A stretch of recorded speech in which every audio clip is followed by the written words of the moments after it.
परमात्मा को बहुत बहुत प्रणाम। आपकी ज्ञान की जिज्ञासा को भी कोटि कोटि नमन। सावधान। सुख की सबसे बड़ी कमजोरी क्या है? प्रश्न है, फिर से सुन लें। सुख की सबसे बड़ी कमजोरी क्या है? सुख की सबसे बड़ी कमजोरी क्या है? प्लीज आंसर दीजिए, नहीं तो मैं दूंगा, करेक्ट करूंगा उसको। ओके, और कोई? हाँ, बोलते चले, कोई घबराने की जरूरत नहीं है। यहाँ सजा नहीं मिलती बल्कि अच्छा लगता है। सुख की सबसे बड़ी कमजोरी क्या है?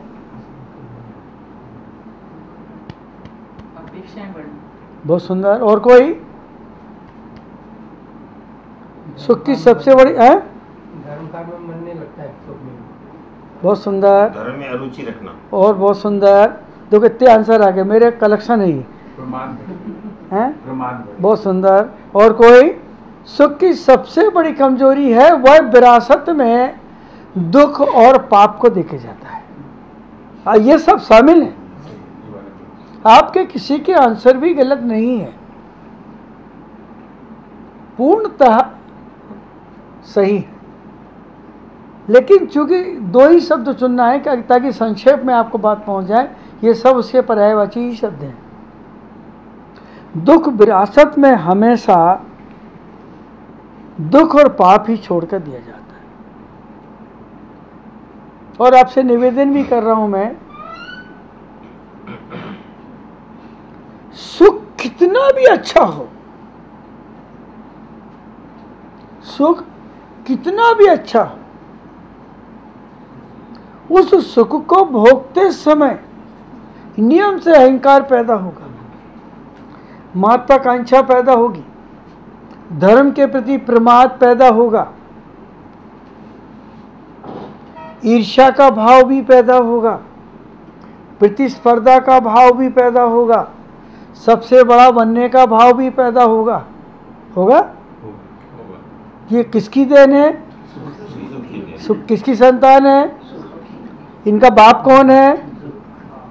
सुख। इन संतानों का बाप कौन है? सुख, है ना? क्योंकि सुख के गर्भ से ही ये सारी चीजें, अहंकार और समझ में आया? डन करूं? सावधान। दूसरा प्रश्न से बिल्कुल अपोजिट ले रहे हैं, बिलोंग। दुख का पुरस्कार क्या है? देखिए, मैंने उसको पलट दिया है। दुख का पुरस्कार क्या है?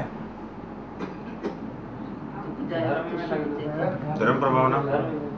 बहुत अच्छा, बात करते चलें, बोलते चलिए, भगवान की याद दिलाता है। बोलते चलिए, आपके उत्तर गलत नहीं आ रहे हैं। अपनी कमी की तरफ ध्यान देता है। बहुत सुंदर, बोलते चलिए, आ जाइए, यहाँ आगे बढ़ जाओ, आ जाएंगे सब। बोलिए। समता पूर्वक सहन किया गया दुख, बिना प्रतिक्रिया के सहन किया गया दुख निर्जरा को प्राप्त होता है। किसको प्राप्त होता है? अगर आपने दुख को कहीं दुश्मन मान लिया, दुख को कहीं अक्सर लोग दुख को दुश्मन ही मान के चलते हैं। अरे बाप रे, कैसा कर्म को उदय आ गया, क्या होगा, मैंने तो पिछले जन्म में ऐसा कुछ किया ही नहीं। बहुत ईमानदार है वो, है ना? तो समता पूर्वक अगर हम दुख को भोग लेंगे तो निर्जरा को प्राप्त होंगे। दुख भले कितना भी कड़वा हो, कितना भी तीखा हो, घबराने की जरूरत नहीं है। सम्मान पूर्वक भोगेंगे तो वही सुख तुम्हारे लिए, दुख तुम्हारे लिए आगामी सुख का कारण बनेगा, सम्यक का भी कारण बन सकता है। मालूम है, नरकों में अति वेदना सम्यक दर्शन का कारण है, जाति स्मरण सम्यक दर्शन का कारण है, मैं इसलिए आगम को बता रहा हूं कि शायद तुम्हें स्मरण दिला दूं, कहेंगे महाराज तो आगम का नाम ही नहीं लेता। हर जगह थोड़ी पत्नी का और पिता का नाम लिया जाता है। क्यों भाई? हम अपनी बात को प्रमाणिक आचरण से करें तो प्रमाण हो जाएगा, फिर पिता के नाम की और किसी के नाम की जरूरत नहीं पड़ेगी। तो अति दुख भी नरकों में सम्यक दर्शन का, जाति श्रवण भी सम्यक दर्शन का कारण है, और संबोधन भी सम्यक दर्शन। देखो आपको एक बहुत अच्छी बात बताते हैं, आपको भी याद आएगा। आपके घर में अगर कोई संतान अपाहिज पैदा हुई, होती ना, कई घरों में हो जाती है, तो सबसे ज्यादा प्यार उसी को मिलता है। माँ सबसे ज्यादा ध्यान किसका रखती है? कई जगह दिखाने का काम क्या करती है? तो वह दुख को गले से लगा के रखती है। तो मैं आपको खाली जीने की कला सिखाने के लिए सारी बातें करता हूँ, ताकि आपके मानस में ये आ जाए कि हमें परिवार में, हमें देश में, हमें समाज में, हमें प्रतिकूलता में कैसे जीना है। समझ रहे हैं मेरी बात? तो जब घर में संतान अपाहिज होती है, या उसे लकवा होता है, या बोल नहीं सकता है, या सुन नहीं सकता, उस माँ पे माता पिता का सबसे ज्यादा ध्यान होता है। बोलिए, तो जैसे माँ उस बच्चे को गले लगा के रखती है, उसी प्रकार से दुख आए तो गले लगा के रखो, तो निर्जरा का कारण बनेगा। दोबारा दुख नहीं आएगा, सुख की संतान देखे जाएगा। आया? बंद करूं कि और सुनाऊं? सावधान।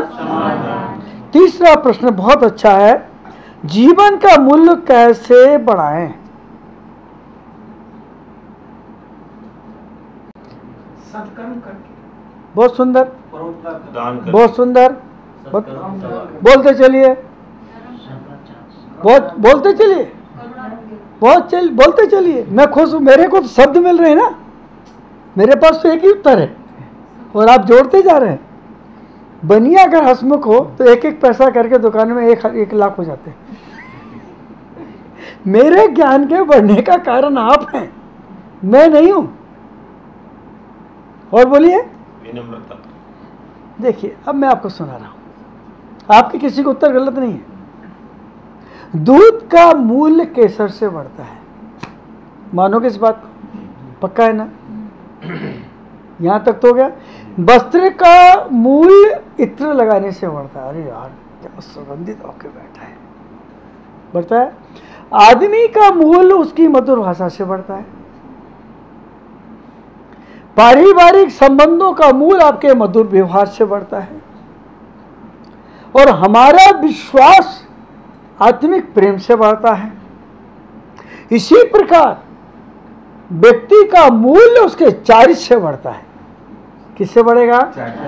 अगर दूध का मूल्य बढ़ सकता है केसर से, वस्त्र का मूल्य बढ़ सकता है इत्र से, है ना, भाषा का मूल्य बढ़ सकता है मधुर शब्दों से, आदमी का मूल्य बढ़ सकता है मधुर व्यवहार से, और किसी के दिल में विश्वास पैदा हो सकता है आपके प्रेम से, तो जीवन का मूल्य किससे बढ़ेगा?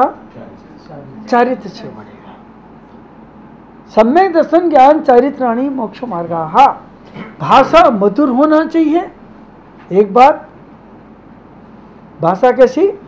मधुर होना चाहिए, व्यवहार सम्यक होना चाहिए, और आंखों में दूसरे के प्रति स्नेह का भाव होना चाहिए, तो आपका मूल्य। और ये आप देख लीजिए, इन चीजों का अभाव विद्वानों में भी है, साधुओं में भी है, और मंदिर में रोज जाने वालों में भी है। क्या आप कभी महसूस नहीं करते कि रोज सवेरे सबसे पहले मंदिर पहुंचता है, सबसे ज्यादा क्रोध वही करता है? बोलिए ना आप लोग जरा। सबसे ज्यादा क्रोध आता है कि मैं ही आता हूं सबसे पहले, है ना? और सवेरे जब उठ के चलता तो बड़े भजन गाते हुए चलता है। क्या उसे भगवान से प्यार है इसलिए गा रहा है? क्यों गा रहा है? हाँ, दूसरा नहीं सुनाना नहीं, दूसरा जग के समझ ले कि वो पंडित जा रहा है, वो पुजारी जा रहा है, और दूसरा कारण है कि अकेले निकलने में डर लगता है तो कुछ आदि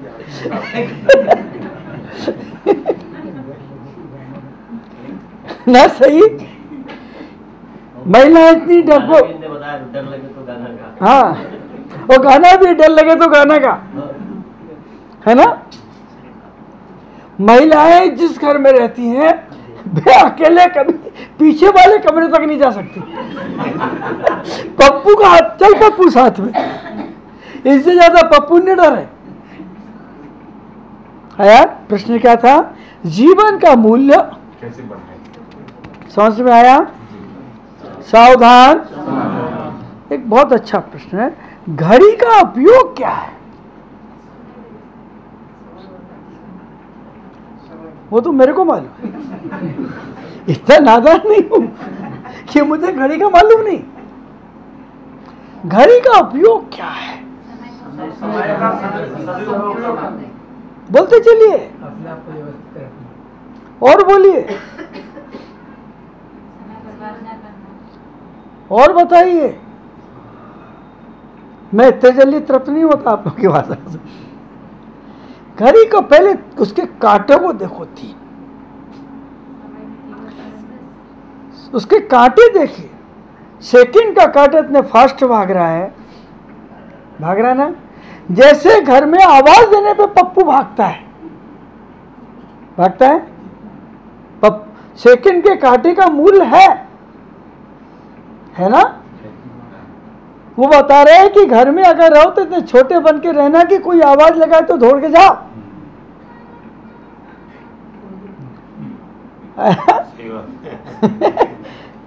आप सेकंड का कांटा अक्सर देखते हैं कि चल रहा है कि नहीं, और ज्यादा उस सेकंड के कांटे को सजा के रखते हैं, बड़े कांटों को नहीं सजाते। उस पर हवाई जहाज लगा देंगे, एरोप्लेन लगा देंगे, कुछ ना कुछ फूल लगा देंगे, उसके ऊपर से ही एहसास होता है कि घड़ी चालू है। हाँ, है ना।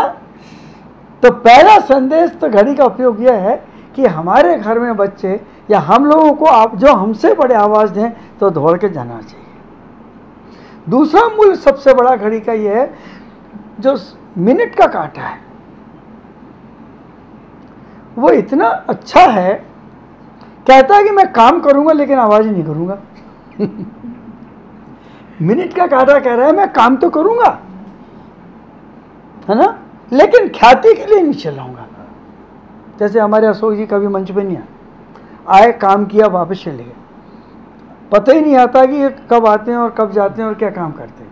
आज तक इनने मंच पे कभी आने की बात या कभी शिकायत नहीं की। आज मुझे इनसे जुड़ी 8-9 साल हो रहे हैं, लगभग 2011 साल, 2003 से जुड़ा हूँ, है ना। तो आप लोग सब तो साथ में थे। 2003 से अब लगाइए 12 साल हो रहे। कभी मंच की तरफ खिसक के ही नहीं आए, या कभी शिकायत नहीं की कि मैं आपके पास आता, आपने आज हाथ नहीं उठाया, आप मुझसे बोल, कभी नहीं बोला। तो ये कौन से कांटे हैं? मिनट के कांटे। मिनट के कांटे का अर्थ है तुम हर पल ध्यान रखना घंटे के कांटे का, क्योंकि तुम्हारा फर्ज है कि अपने बड़े वाले का ध्यान रखना। हर मिनट में अपने दादाजी का ख्याल रखा तो वो ठीक समय पे सही जगह पहुंचेंगे। आया मूल आया समझ में? बड़ा बीच का कांटा छोटे का भी ख्याल रखेगा, और छोटा वाला कांटा एक आवाज पे दौड़ के चलेगा। छोटा बच्चा काम कम करता है, दौड़ता जाता है।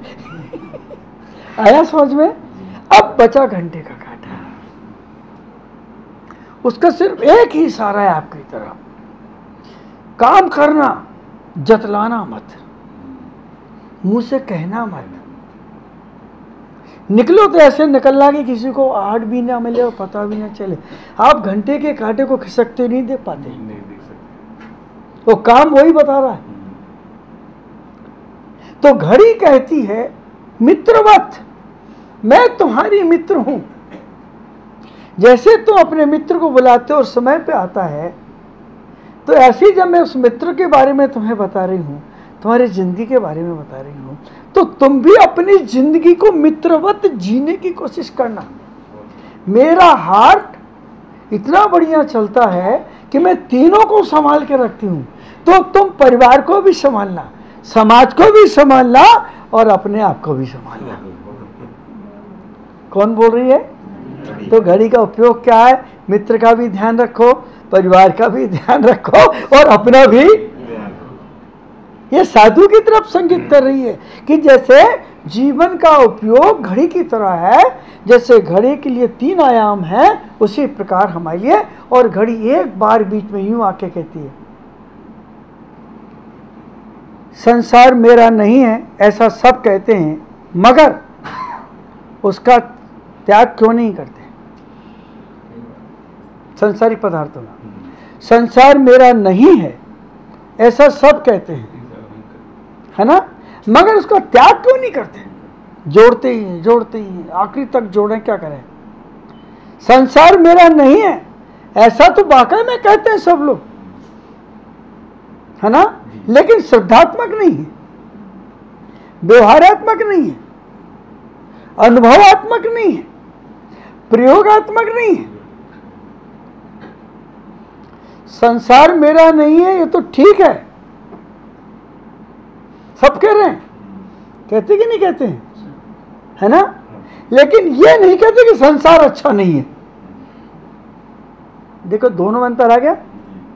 सब कह रहे हैं कि संसार मेरा नहीं है, लेकिन क्या कभी से ने कहा कि संसार अच्छा नहीं है?